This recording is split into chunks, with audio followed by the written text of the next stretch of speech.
मिसाइलें आसमान में, लेकिन निशाना चूकते हुए लौट आई अपनी ही जमीन पर।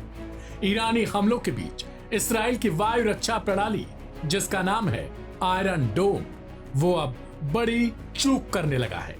क्या ईरान ने इस्राएल की आयरन डोम को इलेक्ट्रॉनिक वॉरफेयर से हैक कर दिया है? ईरान से युद्ध के बीच एक खबर निकल कर आई है कि इस्राएल के जिस डिफेंस सिस्टम पर दुनिया हैरान होती थी, उसके गुणगान करते लोग नहीं थकते थे, अब वो बुरी तरीके से कंफ्यूज होता जा रहा है। नतीजन रक्षा की बजाय अपनी ही जमीन पर निशाना बना दे रहा है। इस्राएल से आई वो फुटेज जिसने सबको चौंका दिया। और क्या इसका मतलब है मिडिल ईस्ट में जंग का नया मोड़?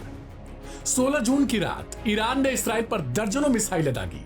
इन हमलों को रोकने के लिए इस्राएली एयर डिफेंस सिस्टम, जिसमें आयरन डोम और डेविड स्लिंग शामिल है, इन्हें सक्रिय किया गया। लेकिन कुछ वीडियो फुटेज में देखा गया कि इस्राएली मिसाइलें हवा में ही उलझ गई, गोल घूमकर खुद अपनी ही जमीन पर आकर फट गई। इससे जहां तहां अफरा तफरी मच गई। रक्षा तंत्र की विफलता साफ तौर पर नजर आई।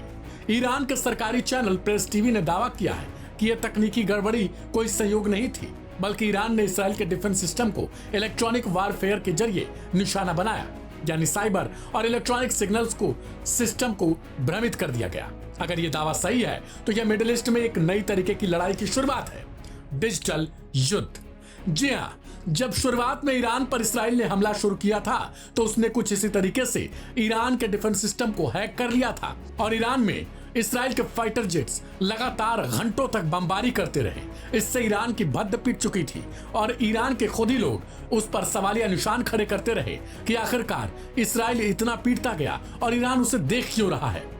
लेकिन बाद में पता चला कि ईरान की इसमें कोई गलती नहीं, बल्कि इस्राएल ने उनके सिस्टम को ही हैक कर रखा था। ईरानी मिसाइलें अब साफ तौर पर इस बात की गवाही दे रही हैं कि सिर्फ ईरान ही नहीं पिटा, बल्कि अब इस्राएल भी उसी मोड़ पर आ चुका है।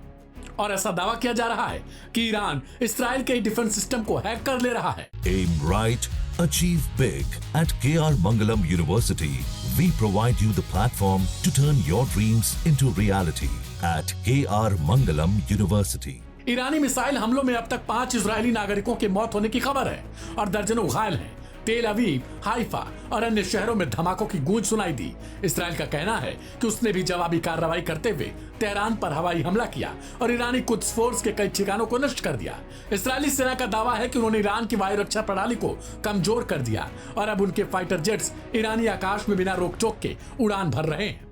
ईरान ने चेतावनी दी है कि यह सिर्फ शुरुआत है, उसका अगला जवाब और भी तेज और विनाशकारी होगा।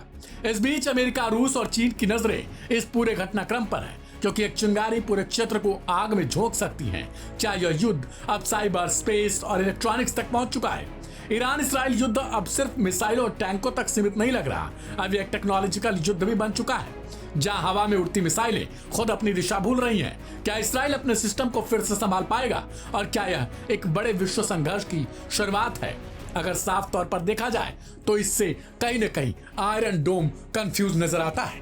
ईरान के अगर दावे सही निकले तो फिर ईरान इस वॉर में कहीं न कहीं टेक्नोलॉजिकल रूप में इस्राएल से भी आगे जाता हुआ दिख रहा है। इस रिपोर्ट पर आपकी क्या राय है?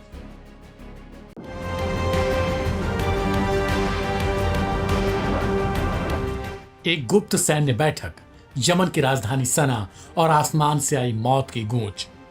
इस्राएली वायुसेना ने किया एक बड़ा हमला। निशाना था हूती विद्रोहियों का सबसे बड़ा सेनापति, मेजर जनरल मोहम्मद अब्दुल करीम अल घमारी। क्या यह मिडिल ईस्ट में एक और बड़ी जंग की शुरुआत है? विस्तार से समझेंगे इस पूरे घटनाक्रम को, हमले की वजह, हूतियों की धमकी और इसका असर पूरे क्षेत्र पर। 14 जून 2025 सना, यमन। सूत्रों के अनुसार इस्राएली F-35 फाइटर जेट्स ने हूती नेताओं की एक गुप्त वार काउंसिल पर मिसाइलें दागी थीं। निशाना थे हूती मिलिट्री चीफ अल घमारी, जो ईरान समर्थित विद्रोहियों के संचालन प्रमुख हैं। हालांकि हूती नेताओं का दावा है कि अल घमारी सुरक्षित हैं और हमले में मारे नहीं गए। यानी साफ तौर पर इस्राएली हमला और प्रधानमंत्री नेतन्याहू का एक प्लान बुरी तरीके से फेल हो गया। लेकिन इस हमले ने हूतियों को खुलकर धमकी देने पर मजबूर कर दिया है। हूतियों ने इस्राएल को चिढ़ाते हुए कहा कि इस्राएल सिर्फ एक नेता की सोच रहा है हमारे यहाँ हजारों नेता मौजूद हैं। ईरान और हूतियों ने मिलकर इसराइल पर मिसाइलों की बारिश कर दी है। तेल अवीव और बैटियम जैसे शहरों में विस्फोटकों से हड़कंप मच चुका है। कम से कम 10 लोगों की मौत हुई है, 200 से ज्यादा घायल हैं। ईरान ने अपने नए गाइडेड बैलिस्टिक मिसाइल हाज कासिम का इस्तेमाल किया है। नाम लिया गया जनरल कासिम सुलेमानी के नाम पर, जिनकी मौत अमेरिका द्वारा की गई थी। सिर्फ हूती ही नहीं, लेबनान का हिजबुल्लाह, इराकी मिलिशिया और सीरिया में मौजूद ईरानी नेटवर्क अब सब तकरीबन सक्रिय हो गए हैं। यानी इसराइल के खिलाफ एक भयंकर प्लानिंग चल रही है। Aim right, achieve big. At KR Mangalam University, we provide you the platform to turn your dreams into reality. At KR Mangalam University. हूतियों के लिए किए गए इसराइली हमले बुरी तरीके से जब फेल हो गए तो हूती इससे बौखला चुके हैं। हूतियों ने साफ तौर पर कह दिया है कि वे अभी तक उस तरीके से हमला नहीं कर रहे थे, लेकिन अब इसराइल ने उन्हें मजबूर कर दिया। इसराइल अब एक साथ कई मोर्चों पर लड़ाई लड़ रहा है। जवाबी कार्रवाई में इसराइल ने सना इंटरनेशनल एयरपोर्ट और हुदैदा पोर्ट पर भी हमले किए हैं। सवाल उठता है, क्या इसराइल इस बहुआयामी युद्ध के लिए तैयार है और क्या अमेरिका इस संघर्ष में कूदेगा? इस बढ़ते संघर्ष का असर सिर्फ मिडिल ईस्ट तक नहीं, तेल की कीमतें फिर से आसमान छू रही हैं। वैश्विक व्यापार बाधित हो सकता है। क्या हम एक और व्यापक युद्ध की मुहाने पर खड़े हैं और क्या इस टकराव से दुनिया के अन्य महाशक्तियों की भूमिका बढ़ेगी? अमेरिका रुक रुक कर अपने बयानों में साफ तौर पर बदलाव करते नजर आ रहा है। कभी कहता है कि यह हमला शानदार था और कभी कहता है कि सीज फायर पर बात होनी चाहिए। एक बार फिर से मिडिल ईस्ट को ग्रेट बनाना है। राष्ट्रपति डोनाल्ड ट्रंप शायद इस संशय में है कि उन्हें इस युद्ध में कूदना चाहिए या फिर नहीं। दरअसल पाकिस्तान भी इस युद्ध में दिलचस्पी दिखाने लगा है। इसराइल के साथ जंग के बीच ईरान के एक शीर्ष अधिकारी ने चौंकाने वाला बड़ा दावा कर दिया। इससे हर तरफ हड़कंप मचा है। जहां इस अधिकारी का कहना है कि पाकिस्तान ने इसराइल पर परमाणु बम गिराने की बात कही है। हालांकि परमाणु बम को लेकर पाकिस्तान सरकार की ओर से आधिकारिक तौर पर कुछ नहीं कहा गया। शुक्रवार को इसराइल के ईरान पर हमला करने के बाद से ही दोनों देशों में संघर्ष शुरू हुआ है। तुर्की टुडे के मुताबिक ईरान के सरकारी टीवी चैनल से बातचीत में ईरान के शीर्ष अधिकारी मोहसिन रिजाई ने कहा, पाकिस्तान ने हमें कहा है अगर इसराइल परमाणु बमों का इस्तेमाल करता है तो हम भी परमाणु हथियार चलाएंगे। रिजाई IRGC यानी इस्लामिक रिवॉल्यूशनरी गार्ड कॉर्प्स के जनरल और ईरान के राष्ट्रीय सुरक्षा परिषद के सदस्य हैं। बता दें, पाकिस्तान पहले ईरान को समर्थन दे चुका है।